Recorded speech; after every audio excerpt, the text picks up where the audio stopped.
যে বৈঠকের জন্য যাওয়ার কথা ছিল প্রথম থেকেই আমরা বলেছিলাম যে দ্বিপাক্ষিক একটা মিনিটস নিয়ে একটা আলোচনা হবে।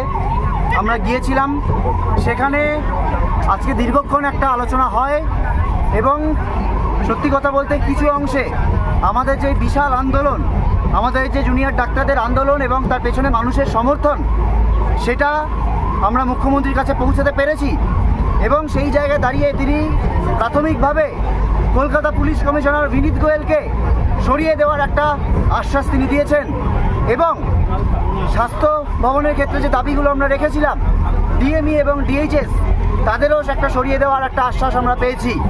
কিন্তু এই যে প্রত্যক্ষ এবং পরোক্ষ তথ্য প্রমাণ লোপাট এবং দুর্নীতি হোক এবং এই থ্রেট হোক, সিন্ডিকেট হোক, তার যাদের একটা প্রশ্রয় হয়েছে সেই প্রিন্সিপাল হেলথ সেক্রেটারি, সে বিষয়ে কোনো সিদ্ধান্ত তিনি নিতে পারেননি। এছাড়াও আমাদের সেফটি সিকিউরিটি বিষয়ে তিনি কেবল একটা টাস্ক ফোর্স গঠন করবেন এরকম একটা কথা বলেছেন, কিন্তু আমরা স্পষ্টতই জানিয়েছি যে কেবলমাত্র একটা টাস্ক ফোর্স গঠন করে এই সমস্যার সমাধান নয়। কেননা সেফটি সিকিউরিটি সংক্রান্ত বিষয়ে আমরা যে জিনিস বলেছিলাম যে শুধুমাত্র বাইরের জিনিস নয়, বাইরের থেকে সিকিউরিটি নয়, যে ইন্টারনাল থ্রেট, এই যে সিন্ডিকেট রাজ, মাফিয়া রাজ, গুন্ডা চক্র, দুষ্ট চক্র, তাদেরকে একটাভাবে উপরে না ফেলতে পারলে তার জন্য প্রয়োজন একটাভাবে গণতান্ত্রিক পরিষদ তৈরি করা। সেই বিষয়ে একটা আলোচনা পথ ওপেন হয়েছে, কিন্তু সেই নিয়ে কোনো কথা কিন্তু খুব বেশি দূর এগোয়নি।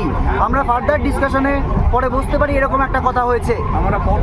আমরা পথ খোলা রেখে এসেছি, আমরা পথ বন্ধ করতে চাইনি। আমরা যেহেতু সদিচ্ছার একটা ব্যাপার চলছে, আমরা পথ খোলা রেখেছি এবং একথাও মনে করি যে চাই যে যেটুকু আংশিক দাবি আমরা পূরণ করে আনতে পেরেছি সেটা আজকে এই আন্দোলনের একটা বড় জয়।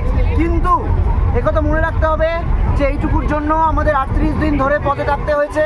আজকে আমরা স্বাস্থ্য ভবন সাফাই অভিযানে যে গিয়েছিলাম সেটাও আমরা সম্পূর্ণ করতে পারিনি। আজকে এই অবস্থায় গিয়ে আমরা ধর্ণা মঞ্চে ফিরে যাচ্ছি, বিক্ষোভ মঞ্চে ফিরে যাচ্ছি। সেখানে গিয়ে সমস্ত কলেজের যে জুনিয়র ডাক্তার, যারা আন্দোলনরত জুনিয়র ডাক্তার এবং যারা সাধারণ মানুষ আমাদের পাশে রয়েছেন, তাদের সাথে একটা আলোচনা করে তারপর আমরা, এবং অবশ্যই আমাদের নজর থাকবে আগামীকালে সুপ্রিম কোর্টের শুনানির ওপর, এবং অবশ্যই যে কিছু আলোচনা হয়েছে সেই আলোচনা যতক্ষণ না বাস্তবায়িত হচ্ছে সেই বাস্তবায়নের ওপরেও আমাদের নজর থাকবে যে কতক্ষণে, কত দিনে এই বিষয়টির একটা বাস্তবায়ন হয়, সেদিকেও আমরা তাকিয়ে রয়েছি।